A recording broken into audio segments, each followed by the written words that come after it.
कल जो पैराग्राफ हुआ था अंत में, जो लेख प्रारंभ हुआ था शीर्षक मन, उस पैराग्राफ को पढ़ के आगे बढ़ते हैं, जिसमें कहा सुलोचनाबाई ने, मौसी जी ने, कि अरुदाय विचारों की माला मन बनाता है अपने प्रिय के लिए। मन स्वयं सूत्र बन अनेक विचारों के सुमन स्वयं में पिरोकर प्रिय के गले में अर्पित होता और प्रिय के हृदय की शोभा बढ़ाता। माँ की गोद बच्चे से शोभित है, प्रभु का हृदय प्यारे भक्त के भावों से दैदीप्यमान है। सुमन भी फिर भी मुरझाते हैं, किंतु सूत्र ज्यों का त्यों है। विचार बदलते रहते हैं जीवन गति के अनुसार, किंतु मन तो बदलता नहीं। मन बदलता है जब प्यार के रंग में रंग जाता। और यही भाव लिया कि एक मन है जो बिल्कुल चक्कर काट रहा है, और दूसरा मन जो भक्ति में लगा है और उसका प्रिय, उसका प्रभु, उसी के इर्द गिर्द उसके विचार घूमते हैं, उन्हीं के बारे में सोचता है और अपने प्रिय के लिए हर समय उन्हीं विचारों की माला बनाता है। तरह तरह के विचारों के पुष्प स्वयं मन धागा बनकर उसमें पिरोता है और अपने प्रिय के गले की शोभा बढ़ाता है, अर्पित होता है। और माँ भी कितना प्रसन्न होती है जैसे बच्चा उसकी गोद में आ जाए। अभी तक तो बच्चा इधर उधर घूम रहा था, खेल रहा था, दौड़ धूप कर रहा था, समझ नहीं पा रहा था, चक्कर काट रहा था, और अब वो आ गया अपनी माँ की गोद में, तो माँ भी बड़ी प्रसन्न होती है। उसी प्रकार छोटे छोटे भावों को जब अर्पित किया जाता है अपने प्रभु को, तो प्रभु का हृदय भी अपने प्यारे भक्त के भावों से शोभित होता है, दैदीप्यमान होता है, मतलब बहुत ज़्यादा प्रकाश में आता है। यानी यदि हमारा प्रभु हमारे भावों को स्वीकार कर ले तो अपने आप ही वो भाव प्रकट हो जाते हैं। उदाहरण छोटे छोटे विचारों का सुमन से लिया गया, यानी फूलों से, किंतु वही मन जब सुमन बन जाता है, सुमन बन जाता है, यानी सुंदर मन बन जाता है, तब वो धागा बन करके पिरोया जाता है। और छोटे छोटे विचार जो हैं वो पुष्प हैं, मुरझा भी सकते हैं, बदल भी सकते हैं। जैसे जैसे जीवन आगे बढ़ता है हम देखते हैं सबके भाव विचार बदलते ही रहते हैं, किंतु वो सूत्र नहीं बदलता। जैसे पुष्प झड़ जाते हैं, मुरझा जाते हैं, अलग दूसरे पुष्प आ जाएंगे उसी माला में, किंतु वो मन नहीं बदलता, वो धागा नहीं बदलता। तो यह अवस्था कब होती है मन की? जब वो प्रभु के प्रेम में रंग जाता है। तो जब प्रभु के प्रेम में रंग जाता है, उसके रंग में रंग जाता है, तब वो मन बदलता नहीं है, हमेशा के लिए अपने प्रभु के प्रेम में ही रंगा रहता है। तो कल यही भाव लिया गया था, और आज कह रहे हैं आधुनिक युग सरलता का उपासक है, नवीनता का इच्छुक है। मन कैसे प्रफुल्ल रहे, इसका अधिक से अधिक प्रयास हो रहा है, किंतु जब तक मन की समस्याएं अर्थात विचारधारा सरल नहीं होती, तब तक युग की सरलता, प्रकृति की नवीनता ज्यों की त्यों काल दुखदाई बनी रहती है। मन की सरलता उद्भासित होती है जबकि मन की व्यथा को व्यक्त किया जाता है। प्रश्न हो सकता है, मन की भी व्यथा? यह तो मनमाना चक्कर लगाता है, फिर व्यथा कैसी? आनंद का अभाव तो मन की सबसे बड़ी व्यथा है। मन चाहता है स्वतंत्र भावना, उन्मुक्त विचरण, शुद्ध वातावरण, शांति प्रिय स्थान, आनंद सागर के उद्गार, भावुक प्रकृति, मधुर वाणी। मधुरता सबको आकृष्ट करती है। इनका अभाव ही तो मन को व्यथित कर अनर्गल चक्कर कटवाता है। स्थान विशेष की गंदगी से ही मनुष्य घबरा उठता है, फिर विचारों की गंदगी, पवित्र भावनाओं का अभाव उसे कैसे शांत एवं स्थिर बैठने देगा। और यह जो युग है से हम कहें आधुनिक युग, वो जो आधुनिक युग है, तो यह जो आधुनिक युग है, हर कोई चाहता है कि बड़े आसान तरीके से, सरलता से सारे काम हो जाएं। देखते भी हम छोटे मोटे काम भी जो होते हैं गृहस्थी के, पहले कितनी परेशानी होती थी, सिलबट्टे पे रगड़ते रहो, पीसते रहो, और अब मिक्सी में घुमा दिया।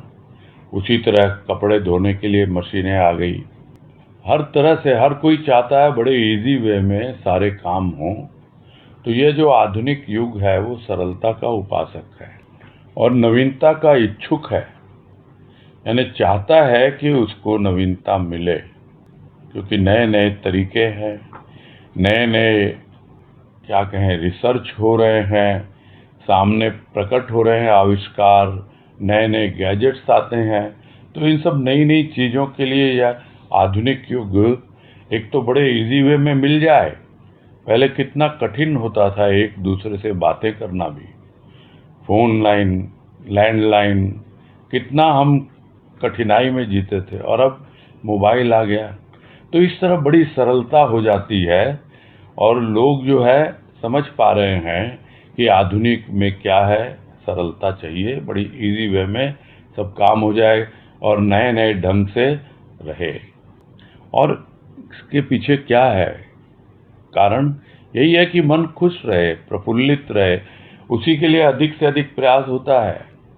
किंतु ये सब तो बाहरी चीजें हैं।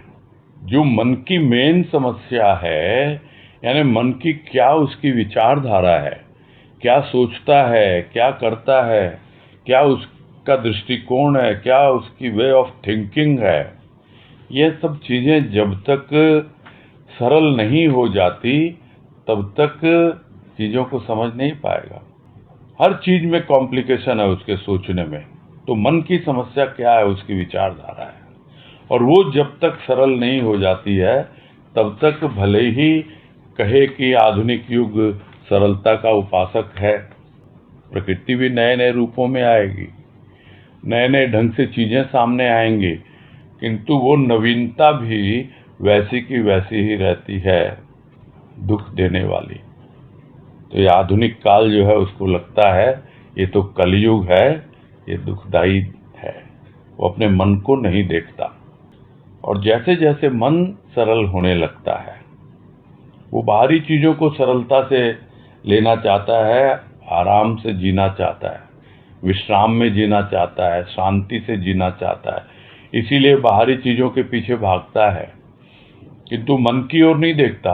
किंतु जब मन की सरलता आने लगती है या प्रकट होने लगती है, सामने आती है, तब पता लगता है कि हाँ भाई, अब मन की व्यथा को मैं समझ रहा हूँ, व्यक्त भी कर सकते हैं। यानी जब मन सरल होता है तब ही मालूम पड़ता है कि आखिर ये परेशान है क्यों। और कोई अगर पूछे भी कि भाई तुम्हारा मन इतना व्यथित क्यों है, परेशान क्यों है, क्यों कष्ट पा रहा है, तो बताया भी जा सकता है, उसके सामने व्यक्त भी किया जा सकता है। किंतु कब? जब मन की सरलता आती है, वो प्रकट होती है। तो कोई सोचे, प्रश्न करे कि भाई इस मन में भी क्या कोई व्यथा होती है? अरे तो अपनी मन मर्जी से चल रहा है, उसको क्या है, कोई बाधा तो डाल नहीं रहा उसको, कोई उसको रोक तो रहा नहीं है कि उसको परेशान होना पड़े। तो फिर उसको क्या है फिर परेशानी, क्यों, क्या व्यथा है उसको? प्रश्न उठ सकता है। कह रहे तो कर ही रहा है ना अपनी मनमानी, तो इसको क्या परेशानी हो सकती है? सोच नहीं पाता कोई कि सबसे बड़ी परेशानी क्या है उसको, सबसे बड़ा कष्ट क्या है? वो है आनंद का अभाव। जो आनंद का अभाव है वही मन की सबसे बड़ी व्यथा है। तो मन तो चाहता क्या है? बहुत कुछ चाहता है। अब उसमें से कौन सी बातें, कौन से भाव विचार और किस हद तक वो पहुंच पाता है वो एक अलग बात है। किंतु मन चाहता तो है स्वतंत्र भावना, यानी कोई मन को इधर उधर दौड़ाए ना, वो अपनी मन मर्जी से चले। कोई ये ना बोले ऐसा कर मन, तू ऐसा कर मन, नहीं। वो चाहता है मैं अपने स्वतंत्र भावना से अपनी जिम्मेदारी लेकर मैं सब कुछ अपने आप करूं और उन्मुक्त विचरण, यानी कोई बीच में डिस्टरबेंस नहीं हो, अपने मन माफिक में अपना जीवन बिताऊं। मन चाहता है शुद्ध वातावरण, क्योंकि दम घुटता है उसका, तरह तरह की गलत विचारधाराओं में फंस जाता है, बहुत तरह के ऐसे लोगों की संगत में जहाँ वो पसंद नहीं है उसको, फिर भी मजबूरन उसको भी वहाँ बैठा रहना पड़ता है, सुननी पड़ती है बातें। वो नहीं, उसे चाहिए शुद्ध वातावरण, जहाँ विचारों की शुद्धता हो और प्रकृति की भी शुद्धता हो, ताकि वो एक बड़ा शांति प्रिय स्थान हो। इसीलिए लोग जाते हैं घूमने फिरने पहाड़ों पर, कि बड़ी शांति होती है। लेकिन अगर मन चाहता तो ऊपर से भीतर से शांत हो पाया कि नहीं? उसकी कोशिश यही होती है कि अगर शांति प्रिय स्थान होगा तो फिर मुझे वहाँ शांति मिलेगी। वो चाहता है कि मेरे भीतर से भी बहुत अच्छे अच्छे सुंदर सुंदर भाव विचार जो मुझे आनंदित करते हों और दूसरों को भी आनंदित करते हों, इस तरह के उद्गार मेरे भीतर से निकलें, इस तरह की भावनाएं व्यक्त हो। वो चाहता है कि मेरी प्रकृति भी भावुक बने, मेरा नेचर भी ऐसा हो कि हाँ मैं समझ पाऊँ कि क्या प्रकृति बाहर की हो रही है, किस ढंग से मेरा जीवन है। और बहुत ही वो चाहता है कि मेरी वाणी जो है बड़ी मधुरता से सबके सामने आए। चाहता है, बहुत कुछ चाहता है। इसके पीछे कारण क्या है? कारण ये है कि मधुरता सबको आकृष्ट कर। वो देखता है मीठी मीठी बातें करें, भीतर मिठास हो, बोली में मिठास हो। जब वो होता है तो सब अपने आप खींचे चले आते हैं, जैसे गुड़ के चारों ओर चींटियां इकट्ठी हो जाती हैं। मधुर होता है गुड़, मीठा होता है। तो वैसे ही हृदय की मधुरता जब वाणी के द्वारा प्रकट होती है, मधुर वाणी के रूप में, तो सबको आकृष्ट करती है। किंतु इन सब का अभाव है जीवन में। इसीलिए मन जो है हमेशा व्यथित रहता है, परेशान रहता है। अब उसकी व्यथा तो बहुत तरह की है। व्यथा यानी कष्ट है, बहुत तरह के मानसिक कष्ट है, समझ नहीं पाता। उसके पीछे सबसे बड़ी बात है कि उसे शुद्ध वातावरण नहीं मिलता, उसे शांति प्रिय स्थान नहीं मिलता। ये सबसे बड़ी बात यही है जो 5-6 पॉइंट बताए गए हैं उनमें अगर वो मिले तब समझ में आए कि नहीं, मुझे अब टिक के बैठना है। एक शांति प्रिय स्थान मिला है, सत्संग मिला है, संत की शरण मिली है, मुझे अब यहाँ टिक के बैठना है। वो चाहता है कि भाई भीतर में एक ऐसा वातावरण बने जो मेरे अंतःकरण को शुद्ध करे, तब जाकर थोड़ा सा उसकी व्यथा दूर होती है और वो निरर्थक जो चक्कर काटता है। तो इन सब बातों का अभाव ही मन को परेशान करता है और साथ ही साथ अनर्गल चक्कर, मतलब बेकार का निरर्थक चक्कर कटवाता रहता वो, इन सब बातों का अभाव। तो हम देखते हैं बाहर अगर गंदगी है, दुर्गंध आ रही है उसकी, तो कितना बुरा लगता है, घबरा उठता है। और यहाँ तो अब देख रहे हैं विचारों की गंदगी है ही नहीं शुद्ध वातावरण। बाहर का वातावरण अगर अशुद्ध हो, दुर्गंधमय हो, और फिर विचारों की गंदगी और विचारों की दुर्गंध, तो कैसे शांत होकर बैठेगा? घबरा उठता है और फिर देखता है कि जो भावनाएं आ भी रही हैं उनमें कोई प्योरिटी नहीं है, कोई पवित्रता नहीं है, शुद्धता नहीं है, शुद्ध वायु आ ही नहीं रही है, तो वो कैसे उड़ा के ले जाए वो गंदी हवा को? जो भीतर में गंदगी के कारण दुर्गंध फैल रही है। तो ये सब बातें हैं और इनका अभाव ही वो शांत नहीं कर पाता उसको, और वो स्थिर होकर बैठ नहीं पाता। तो अगर इनका अभाव रहेगा तो उसे कैसे शांत एवं स्थिर बैठने देगा वो मन व्यक्ति विशेष को। तो मन खुद भी दौड़ता है और दूसरों को भी दौड़ाता है, यानी जिसका मन है उसको भी परेशान करता है। आगे है, प्रकृति के खेल भी बड़े विचित्र हैं। प्रकृति खिलना एवं मिलना चाहती, यही अवस्था मन की प्रकृति की है। विराट प्रकृति से यह मन बना। प्रकृति कहीं गंभीर, कहीं चंचल, कहीं प्रसन्न, कहीं मुग्धावस्था, कहीं बरसती है, कहीं त्रसित, तो कहीं शांत। यही अवस्था मन की है। किसी की प्रकृति गंभीर, किसी की चंचल, तो किसी की शांत। प्रकृति से प्रकृति न मिली तो द्वंद्व प्रारंभ हुआ। मन का संपर्क जब प्रकृति से हो जाता तो प्रकृति के रहस्य को समझ पाता और प्रकृति से प्रकृति मिलाकर विराट भाव में आता। भाव ही तो महान है, भाव ही प्रधान है। अंश ही महान बन जाता जब भाव में आता है। जीव शिव बनता भाव में आकर। अभाव ने ही जीवत्व भाव धारण करवाया, भाव ने तो आनंद के दर्शन करवाए। तो बड़े विचित्र खेल है प्रकृति, बाहरी प्रकृति के भी और भीतरी प्रकृति। तो प्रकृति बाहर दिखलाती है खिलना या मिलना, वैसे ही भीतर की प्रकृति भी खिलना चाहती है और मिलना भी चाहती है उससे।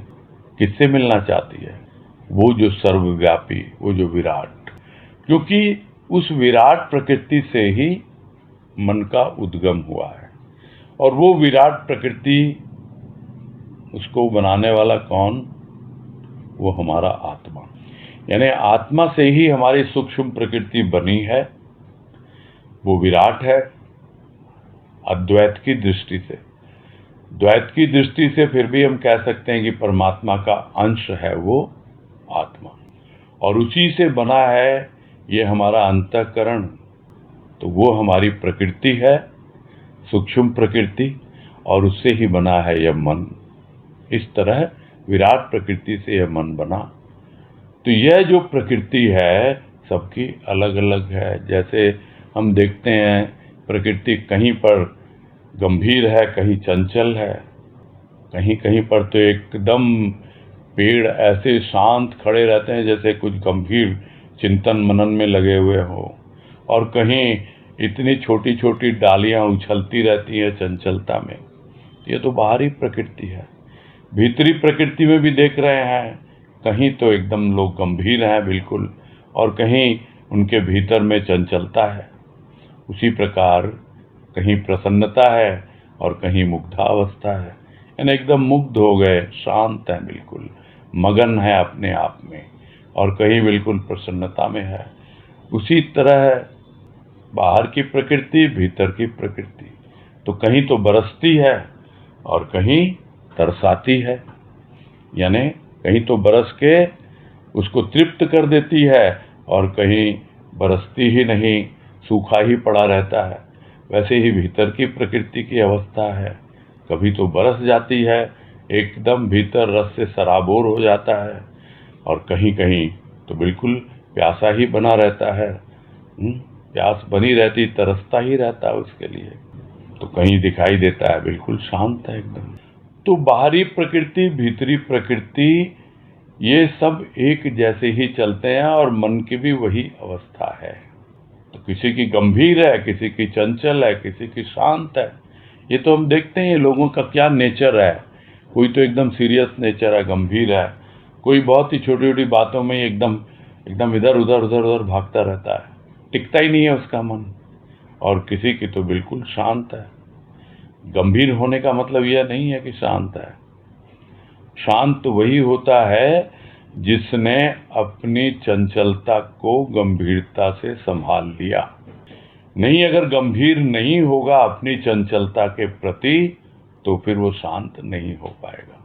तो इस तरह सबकी अपनी अपनी प्रकृति है, और जब प्रकृति से प्रकृति नहीं मिलती तभी तो द्वंद्व प्रारंभ होता है। यानी मेरा नेचर तुम्हारे नेचर से नहीं मिलता, तो स्वाभाविक है द्वंद्व शुरू हो गया। विचारों का द्वंद्व है, किसी एक के विचार दूसरे के विचार से नहीं मिलते तो द्वंद्व शुरू हो जाता है, बहसबाजी, तर्क वितर्क, और उसके बाद और आगे भी हो जाता है। खुद के भीतर द्वंद्व चलता रहता है कि भीतर की एक प्रकृति है जो शांत रहना चाहती है, वो एक रूप है उसका, किंतु हम उसके प्रति गंभीर होते नहीं, और मन की जो चंचलता है वो दूर होती नहीं। तो इस तरह प्रकृति से प्रकृति नहीं मिलती और द्वंद्व चलता रहता है। तो मन का संपर्क जब प्रकृति से हो जाता है, उस प्रकृति से जो विराट है, तब उस प्रकृति के रहस्य को समझ पाता है। और धीरे धीरे प्रकृति से प्रकृति जब मिलने लगती है, यानी हमारी जो क्षुद्र प्रकृति है वो जब विराट प्रकृति से मिलने लगती है, दोनों का मिलन होता है, तो धीरे धीरे उस क्षुद्र में भी विराट का भाव आने लगता है। तो इस प्रकार जब मन का संपर्क किसी संत से होता है जिसका नेचर एकदम शांत है, जिसने अपनी गंभीरता से अपने मन की चंचलता को दूर कर लिया है, और उसकी प्रकृति से यानी उसके नेचर से हमारा नेचर मिलता है, तब जाकर के हमारे भीतर भी शांति आती है और हम समझ पाते हैं कि आखिर वो शांत क्यों है। उसकी प्रकृति के रहस्य को समझते हैं तो अपनी प्रकृति के रहस्य को भी समझने लगते हैं, और दोनों का नेचर मिलता चला जाता है, प्रकृति से प्रकृति मिलती चली जाती है, और फिर धीरे धीरे जो हम क्षुद्रता में जीते थे, क्षुद्र भावों में जीवन यापन करते थे, अब हमारे भीतर भी विराट भाव का समावेश होने लग गया। और यह जब अनुभव में आता है तब पता लग जाता है एकदम, ये अरे भाव ही तो महान है। महान ही नहीं है, यही प्रधान है। यानी कुछ नहीं चाहिए, सिर्फ और सिर्फ भाव भावे कुछ न सुहावे। इस तरह की एक वाणी है गुरुदेव की कि भाव ही तो महान है और भाव ही प्रधान है। जो कुछ भी देखेगा भाव की दृष्टि से, उसमें प्रधानता सिर्फ और सिर्फ भाव की रहेगी। उसका भाव ग्रहण करने का प्रयास करता है, वही उसके लिए प्रधान है, और उसको पता है भाव ही महान है। लेकिन अभी मेरे भीतर वो भाव थोड़ा आंशिक रूप से आया है। ठीक है, मेरे भीतर से जीव भाव जो है वो दूर हो रहा है, किंतु शिव भाव बहुत आंशिक रूप से आया है। तो वो अंश जो है उसी में उसका वंश है, उसको पता है कि मैं किसका अंश हूं। सुना है अब तक कि मैं उस शिव का ही अंश हूं, भले ही मैं जीव कहलाता हूं। और मेरा वंश क्या है? उस अंश में ही वंश है, जिसका मैं अंश हूं, मैं उसी का वंशज हूं। परमात्मा ही सबसे ऊपर है। हम लोग कहते हैं कि भाई तुम कौन से हो, भाई किसके वंशज हो तुम, तो कोई किसी का नाम लेगा, सब अपने गोत्र बताने में लग जाते हैं। समझते नहीं कि सबका वंश तो एक ही है। बोले कौन? तुम्हारे पिता, ये फला फला, उसके पिता, उसके पिता, तो अंत में कहाँ पहुंचेंगे हम? सबका पिता कौन? वो एक परम पिता। हम उसी के अंश हैं और उसी के वंशज हैं हम।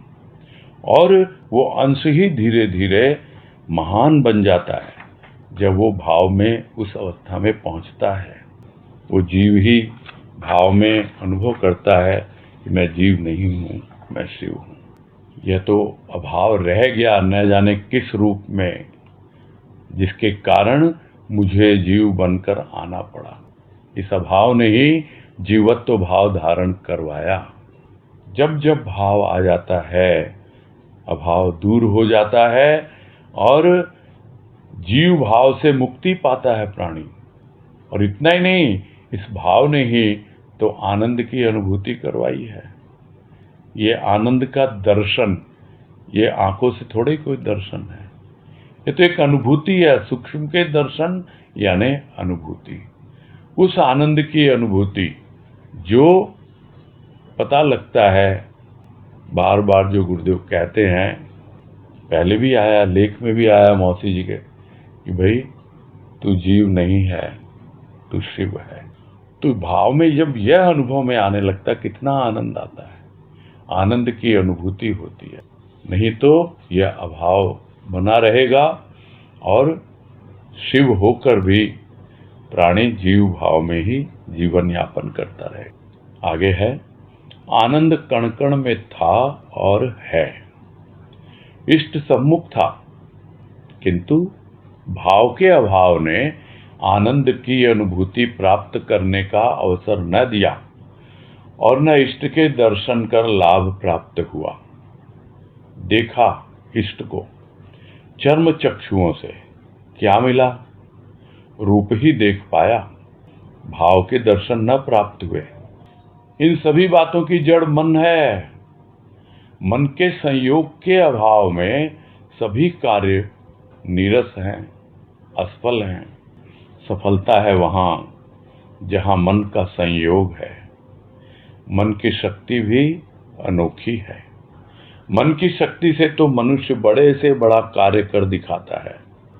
आज के विज्ञान का चमत्कार मन का ही प्रताप है। दुर्गम से दुर्गम कार्य भी मन की शक्ति से सहज होते देखे गए हैं। एकाग्रता सहज शक्ति प्रदान करती है। यौगिक क्रिया के चमत्कार भी तो मन के ही खेल हैं। साधारण मनुष्य इन्हें अर्थात चमत्कारों को देख आश्चर्यचकित होते, चकित ही होते, पुलकित नहीं होते। पुलकित तो तब न होते जब मन लगता परमानंद में। तो भाव ने आनंद के दर्शन करवाए, तो क्या आनंद कहीं छिपा हुआ था? आनंद तो था, कण कण में है। चलो कण कण में नहीं समझ में आता, एक एक कण से जो इष्ट की मूर्ति बनी है वो इष्ट तो सम्मुख है। तो वो कण कण में जो आनंद था और है, आनंद कहीं जाता नहीं है, सब जगह है। तो इष्ट सामने है, किंतु भाव नहीं है इष्ट के प्रति। तो उस भाव के अभाव ने आनंद की अनुभूति करने ही नहीं दी, अवसर ही नहीं प्राप्त करने दिया। क्योंकि भाव आएगा तो अभाव दूर होगा, अभाव दूर होगा तब हो सकता है कि एक ऐसा अवसर मिले कि उसे भीतर स्पर्श की अनुभूति हो उस भाव की, और उसे लगे कि हाँ भाई मुझे कुछ आनंद मिल रहा है। तो अनुभूति प्राप्त करने का अवसर ही नहीं दिया, और इष्ट के दर्शन भी अगर किए तो लाभ प्राप्त नहीं हुआ। दर्शन तो कर लिए बाहर की आंखों से, इन चर्म चक्षुओं से। चर्म यानी चमड़ा, तो ये चमड़े के जो आंखें हैं, बाहर की आंखें हैं, ये इनसे तो देख लिया। क्या देखा? इससे क्या मिला? बाहर का रूप ही तो देखा ना। भाव क्या देखा, अनुभव किया, या अनुभूति मिली भाव की? वो तो भीतर की है। तो ऐसा क्यों नहीं हुआ? जरा खोजे कोई, अनुभव करे कि देखा तो इष्ट को देखा, सामने है वो मौजूद, कहीं मूर्ति के रूप में है, कहीं तस्वीर के रूप में है। तो फिर अनुभूति क्यों नहीं हो रही उसकी? वो भाव का अभाव है। इसलिए बाहर का रूप देख लेता है, किंतु भीतर भाव की अनुभूति नहीं हो पाती। सबके जड़ में कौन है? ये मन। ये मन है, क्योंकि मन बाहर से तो देख लिया आंखों से, तो मन वहां जुड़ा ही नहीं, उसका संयोग हुआ ही नहीं उस इष्ट के साथ, उसके भीतर पहुंच ही नहीं पाया, मन से मन का मिलन नहीं हो पाया। इसलिए सब कुछ उसको नीरस लगता है, कितना प्रयास करता है, सफलता मिलती नहीं है। तो क्या चाहिए? भाव जो भीतर आता है तब अपने आप उससे जुड़ता है। मन जुड़ता है, फिर भाव आता है, फिर कुछ न कुछ उसे सफलता मिलती है। तो इसलिए समझ में आ जाता है कि सफलता वही है जहाँ मन लग जाता है, मन से मन मिल जाता है। मन से मन मिला कैसे? विचारों से विचार मिले, भाव से भाव मिला, भावों का भीतर ही भीतर आदान प्रदान हुआ। तो यह है मन का संयोग। तो मन की शक्ति तो अनोखी है, दिखता है, सब तरफ दिखता है, बड़े से बड़ा काम कर सकता है मन। बाहर प्रकट हो जाए तो बाहर में भी दिखाई देता है। भीतर तो परिवर्तन हो ही सकता है। जो कुछ भी अभी असंभव लग रहा है कि भीतर कोई शांति नहीं है, परेशानी है, हर वक्त दौड़ता रहता है, लेकिन जिस दिन मन सबल हो जाता है, मन पूरी तरह से कमिटेड हो जाता है, डिटरमाइंड हो जाता है, तब मालूम पड़ता है कि मन की शक्ति क्या है। वो बड़े से बड़ा कार्य भी कर दिखाता है मन। और करता कौन है? करता तो मनुष्य है, किंतु यह किसके माध्यम से करता है? मन की शक्ति के माध्यम से। और दिखता है आज जो ये विज्ञान के इतने सब चमत्कार दिखलाई देते हैं, नई नई खोजें होती है और हम एकदम चकित रह जाते हैं। तो ये क्या है? ये उनका मनोयोग है। उनका मन एकदम पूरी तरह डूब जाता है, भाव में भर जाता है। जो काम वो कर रहे हैं, ये मन का ही तो प्रताप है, ये मन का ही करिश्मा है, जिसको हम समझते हैं कि ये विज्ञान का चमत्कार है।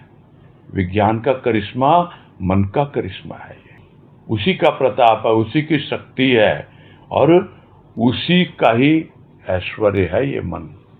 तो दुर्गम से दुर्गम कार्य भी मन की शक्ति से दिखलाई देता है। बहुत कठिन है, पहुंच ही नहीं सकते हैं, ऐसा हो ही नहीं सकता है।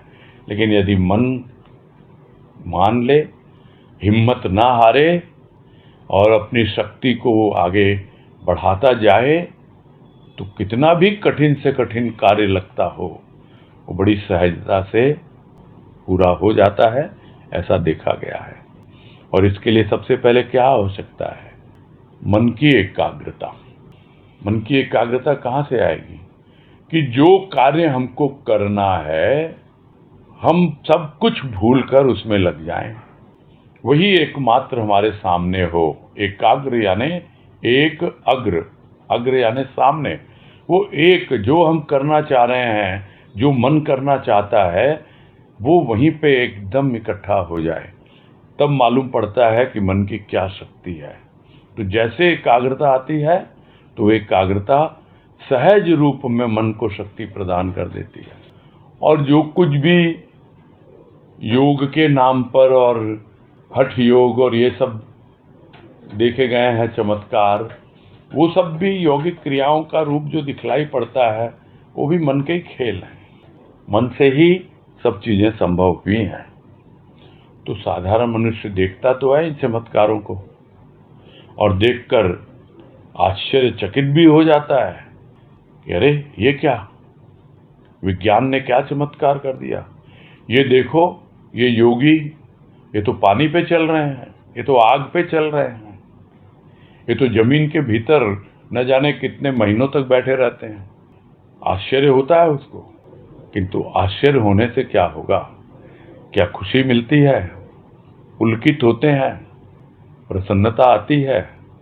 तो एक अवस्था होती है जब आप पुलकित होते हो, बिना भाव के पुलक नहीं आ सकती।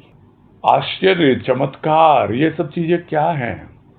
ये सब चीजें तभी तक है जब तक हमने वो देखी नहीं है, हमने उन सब बातों का अनुभव नहीं किया है, इसलिए वो हमें चमत्कारी लगती हैं। या यूं कहें कि जो हमें लगता है कि अप्राकृतिक है, यानी हमारी प्रकृति उसको स्वीकार नहीं करती, तो हमको लगता है बड़ी चमत्कारी है। किंतु पुलक जो है वो दूसरी दिशा में आता है। प्रकृति सहज ही स्वीकार कर लेती है हमारी कि देखो, जैसा मैं सोचता हूं वैसा ही तो है ये। लोग कहते हैं चमत्कार, मैं तो कोई चकित नहीं हो रहा इससे। लेकिन जो चीजें मुझे पुलकित करती हैं, जो विचार, जो भाव भीतर में एक झंकार देते हैं, एक ऐसा वाइब्रेशन पैदा कर देते हैं, पुलक सी उठती है, वो क्या है? वो तो भाव है। और वो तभी आएगा जब मन लगेगा परमानंद में। यानी वो जो परम आनंद है, जो परमात्मा का आनंद आत्मा से निकलता है, आत्मानंद, उसकी अनुभूति किसी न किसी रूप में भाव के द्वारा जब होती है, तब चमत्कारों में उलझना छूट जाता है। नहीं तो लोग चकित होते रहते हैं, चमत्कार देखते रहते हैं, पुलकित होते नहीं, क्योंकि उनको भाव की अनुभूति नहीं होती। आगे है, मन की शक्ति चिर यौवना है, तन थकता, शक्ति तन की क्षीण होती, विचार भी बदलते हैं, किंतु चिर यौवना मन की शक्ति सदा चिरंजीव है, प्रगतिशील है। मन ही तो पुनर्जन्म का कारण है। ऋषि मुनियों ने इसे ही मोक्ष और बंधन का कारण बताया। बंधन कटते जब बनता प्रभु का, और मोक्ष तो फिर था ही प्रभु कृपा से यह भाव ग्रहण करता कि मैं अक्ष हूं। यही मोक्ष था। साधारण सा अभाव उसे धरा पर खींच कर ले आता। मूल तो अभाव है, मन तो मालिक है। जैसा रूप देखता वस्तु या भाव का, कमी या वृद्धि का, उसी के दौरान अपना चक्र प्रारंभ करता। यह मन ही है कि दुर्गम से दुर्गम कार्य भी करते नहीं अघाता, और साधारण से कार्य में भी कष्ट अनुभव करता है। मन की शक्ति के सम्मुख कार्य शक्ति उतनी तीव्र नहीं जितनी कि मन की शक्ति है। कार्य करता हुआ व्यक्ति सफलता चाहता है, किंतु सफलता कैसे प्राप्त हो, यह भी रहस्य है। अनेक कारण विवेक और अवलोकन के अभाव में गौण ही रहते हैं। सफलता लक्ष्य है, लक्ष्य तक पहुंचने में सहायक है। अज्ञात शक्ति, शक्ति का भी साथ न हुआ तो सफलता के कदम चूमना अति कष्ट का कारण बन जाता है। कारण में रण न था, किंतु कारण की ओर ध्यान न दिया तो कष्ट ही संकल्प विकल्प के रूप में मन बुद्धि के द्वंद्व का कारण बन गया। कारण शांत था, वह तो चाहता था विकास, प्रकाश। स्वयं अज्ञात बैठा, अज्ञात शक्ति से प्रेरणा का कार्य कर रहा था। अज्ञात शक्ति निराकार, इष्ट द्वारा प्रदत्त शक्ति साकार। इष्ट प्रत्यक्ष है, निराकार अलभ्य है। प्रत्यक्ष इष्ट, निराकार साकार शक्ति का बोध करवा मनुष्य को शुद्ध बुद्ध बनाता, अलख निरंजन की अनुभूति करा, स्व पर का भेद विभेद करता। ये काफी लंबा पैराग्राफ है, एक पेज से भी बड़ा है। देखते हैं कितना हो पाता है। और इसमें काफी तरह तरह की बातें आई हैं, अलग अलग तरह के भाव भी आए हैं। और या यूं कहा जाए कि आध्यात्मिकता के प्रारंभ से लेकर और उसके समापन तक जो भी मन की यात्रा होती है, वो पूरा इसमें अलग रूप में वर्णन किया गया है। क्योंकि मन में है शक्ति, किंतु हम समझ नहीं पाते हैं कि मन की शक्ति क्या है। उस शक्ति को यदि सही दिशा मिल जाए, तब बड़े से बड़े कार्य भी हो सकते हैं। क्यों? क्योंकि मन की शक्ति जो है वो कभी भी थकती नहीं है। शरीर थकता है, मन नहीं थकता। मन की शक्ति हमेशा जवान रहती है। इसीलिए कहा जाता है कि अभी तो मैं जवान हूं, अभी तो मैं जवान हूं। तो जवान कौन है? मन है। शरीर तो बूढ़ा हो गया, लेकिन मन अभी भी जवान है। किस कारण से? क्योंकि मन की शक्ति चिर यौवना है, हर वक्त यौवन उस पे बना रहता है। तन थक जाएगा, तन की शक्ति क्षीण हो जाएगी, होती भी है, विचार भी बदल जाते हैं, किंतु यह जो मन की शक्ति है यह हमेशा यंग बनी रहती है, हमेशा। कभी भी इस पे बुढ़ापा नहीं आता, कभी भी यह प्रौढ़ नहीं होती, सदा जीवित रहती है और आगे बढ़ाती रहती है, प्रगतिशील है ये। किंतु उसको सही दिशा मिलनी चाहिए ना, सही दिशा मिलती नहीं, उल्टे सीधे कामों में मन लगा रहता है जीवन भर, तो शरीर तो क्षीण हो जाता है, विचार कुछ बदलते हैं कुछ नहीं बदलते हैं, पूरी तरह से नहीं बदलते, और मन जो है अपनी शक्ति का सदुपयोग नहीं कर पाता, और इसी बीच इस धरा से कूच कर जाना पड़ता है। तो क्या होगा? मन तो प्रगतिशील है, आगे बढ़ेगा और फिर एक और जन्म धारण करने का कारण बन जाएगा, सदा जीवित रहेगा, जब तक कि इस मन को उस मनमोहन में पूरी तरह से लय न कर दिया जाए, तब तक ये जीवित रहता है, इसका अलग अस्तित्व बना रहता है। तो ये मन ही है जो पुनर्जन्म का कारण बनता है। और ऋषि मुनियों ने भी कहा है कि मन ही है जो मोक्ष और बंधन का कारण है, यानी मोक्ष भी यही प्राप्त कर सकता है, कब? जब पूरी तरह से समा जाए जहां इसको समाना है, और यह मन में कोई विचार ही न उठे। और ऐसा तो बड़ा कठिन है, विचार उठते हैं, किंतु यदि आप उस पर ध्यान नहीं दें तब समझ में आए कि किस प्रकार से मन मोक्ष और बंधन का कारण बनता है। तो बंधन कैसे कटे? तो उसकी शुरुआत होती है प्रभु का बनने से। जब प्रभु का बनता है तभी बंधन कटने शुरू होते हैं। और मोक्ष कैसे मिले? तो मोक्ष तो फिर अपने आप ही मिलता है, जिसको गुरुदेव ने भी कहा कि भक्त की तो मुट्ठी में मुक्ति होती है, और जैसे जैसे वो भक्त साकार से निराकार की ओर जाता है तब उसको प्रभु कृपा से भाव मिलता है कि मैं ही तो अक्ष हूं।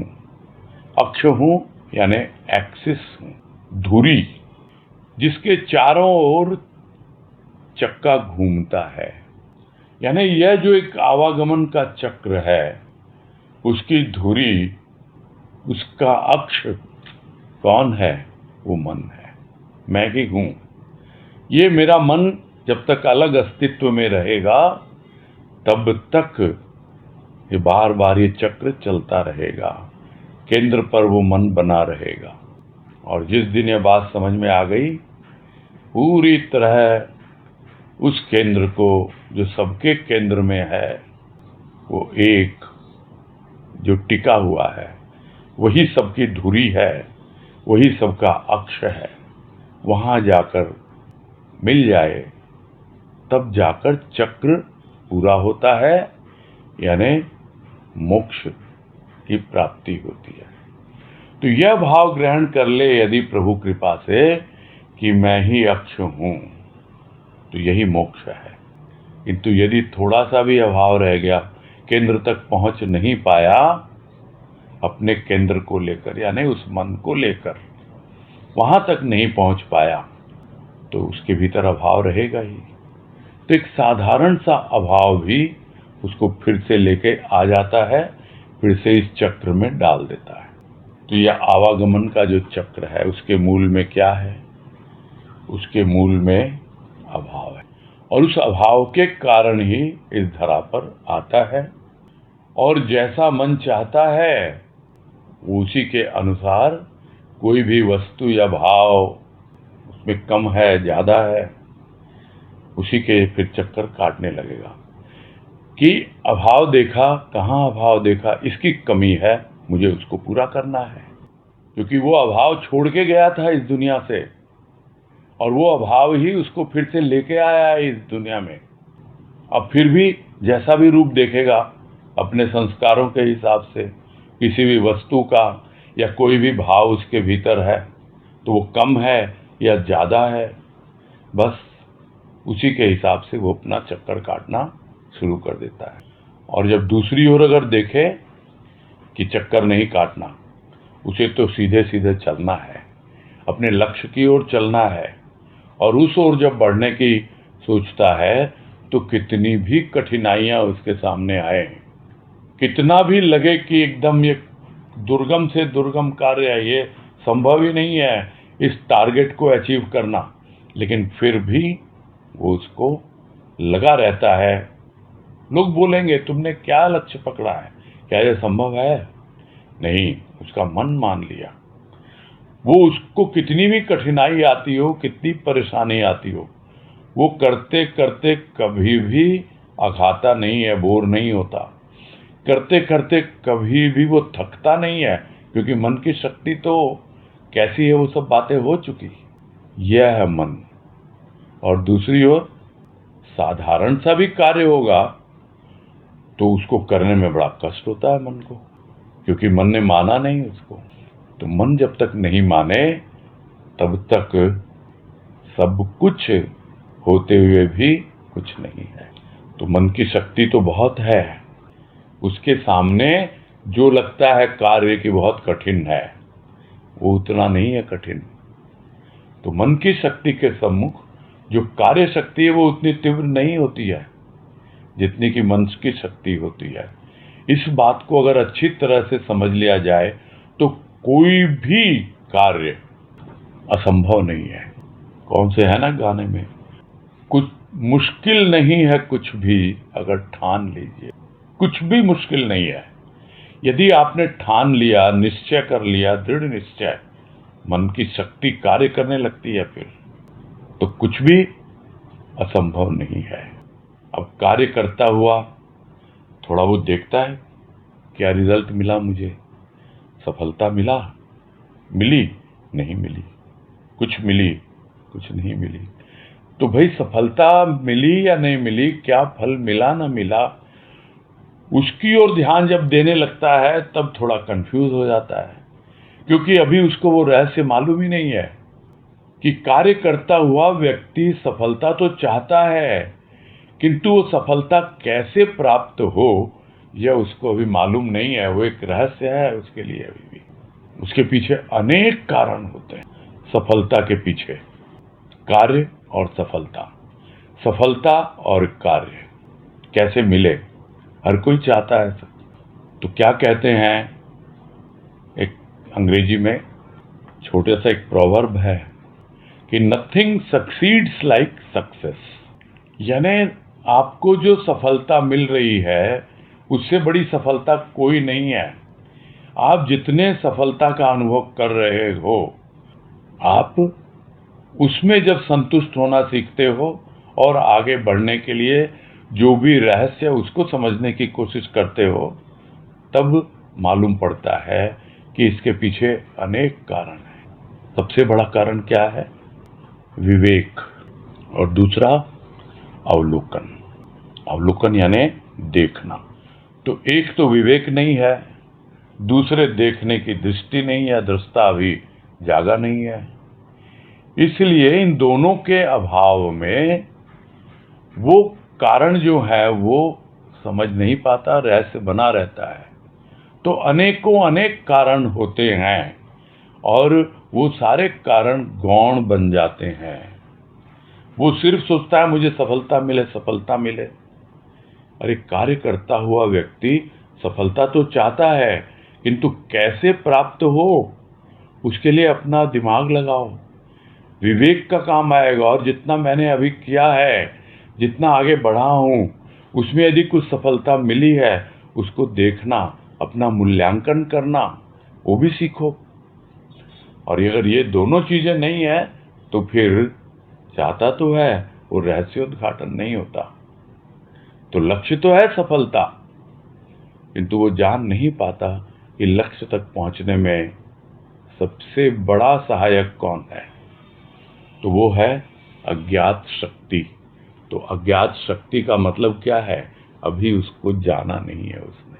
मन की शक्ति से अवगत हो रहा है, किंतु वो अज्ञात शक्ति जो इस मन को संचालित कर रही है वो अभी भी उसके लिए अज्ञात है।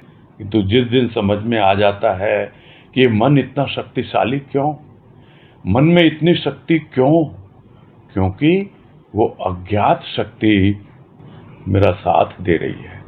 और जिस दिन यह रहस्य समझ में आने लगता है तब वो आगे बढ़ने लगता है।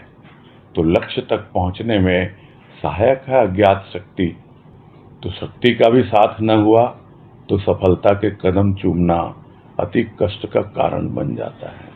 यदि हम कुछ जोर जबरदस्ती करके, मन की ताकत लगा करके और हम कुछ सफल हो भी जाएं, कुछ अचीव कर भी लें, तो भी क्या है, यदि वो अज्ञात शक्ति के साथ का हमें अनुभव नहीं मिला तो ये सफलता मिल करके भी कष्ट का ही कारण बनती है, कष्ट ही प्रदान करती है। तो आज यहीं पूरा करते हैं, अभी बाकी है पैराग्राफ, कल आगे बढ़ेंगे। बोलिए शकुंतला भाई। हरिओम भैया। हाँ हरिओम, बोलिए। कल का है 3 नंबर के पेज का। प्यार और दुलार के साथ ही अनेक डांट और फटके अथाए। एक मिनट मुझे निकालने दे थोड़ा। पेज आज भी आया था वो?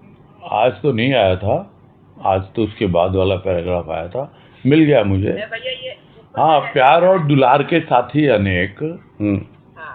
और डांट और फटकार के साथ ही असहाय। हाँ, क्या समझना है इसमें आपको?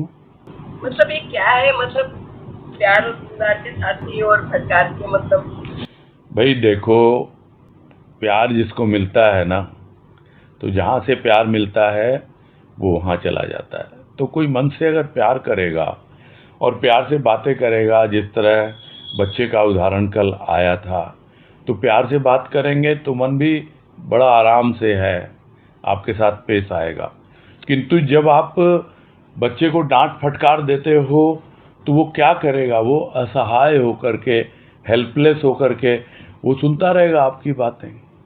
तो वहाँ तो फिर कोई साथी नहीं है उसके, वो असहाय हो जाता है। वो मन क्या करे, सुनेगा नहीं तो फिर वो, जिसको कहते हैं क्या, रिबाउंड भी करता है, अपना प्रतिक्रिया भी देता है, प्रतिकार भी करता है।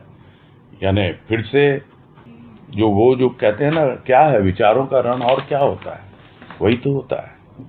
तो मन के साथ यहाँ कहने का मतलब यही है कि आप प्यार से पेश आइए। डांट फटकार के आज तक कोई भी मन को सुधार नहीं पाया है। जी हाँ, यही भाव है। ठीक है, हरिओम। हाँ हरिओम। नीतू गुप्ता बोलिए। हरिओम भैया। हाँ हरिओम, बोलिए। हाँ, जैसे मन में प्रश्न आ ही रहा था कि हमें विराट शक्ति की अनुभूति और उसके भाव का आभास से परिचय कैसे हो। तो आपने से अभी बताया ना कि विवेक और सीता की जो अवलोकन की शक्ति होना चाहिए और एक अज्ञात शक्ति का आभास, तो ये इसका पता, इसको थोड़ा सा और समझाएंगे? सबसे पहले तो ये होना चाहिए कि मेरे मन में शक्ति कहाँ से आ रही है, वो अज्ञात शक्ति की ही शक्ति है, नहीं तो मेरा मन तो बहुत दुर्बल है, वो तो कुछ कर ही नहीं सकता है। ये तो बलदेव मेरे साथ है, बल देने वाला, इसलिए मेरा मनोबल इतना ऊंचा है। तो सबसे पहले तो यह अनुभव में आना चाहिए। फिर दूसरी चीज़ जो है कि रहस्य क्या है, क्यों सफलता मिल रही है, उसके पीछे ये कारण होना चाहिए कि आपको विवेक होना चाहिए, देखना भी आना चाहिए। तो बिना विवेक के तो आप देख के कुछ समझ ही नहीं पाएंगे, इसलिए विवेक भी होना चाहिए और दृष्टा भाव भी होना चाहिए कि मैं देखूं जरा क्या हो रहा। अपना मूल्यांकन खुद करना सीखें कि अगर सफलता नहीं मिल रही है तो उसके पीछे क्या कारण है, और अगर सफलता मिल रही है तो उसके पीछे क्या कारण है। तो यहाँ तो बस इतना ही अभी टच किया गया है कि वो अज्ञात शक्ति है जो लक्ष्य तक पहुँचने में सहायक होती है। इस बात का भी यदि मन को हमेशा आभास रहे और हम अपने विवेक और अवलोकन के द्वारा उसको देख पाएं, तो भी हम काफ़ी कुछ सफलता की ओर बढ़ने लगते हैं। तो अभी तो यही है, कल और आगे होगा, वो देखेंगे क्या बात है। हाँ, ठीक है भैया। ठीक, हाँ ठीक है। और समय नहीं है अभी, और किसी को नहीं ले पाएंगे, आज पूरा करते हैं।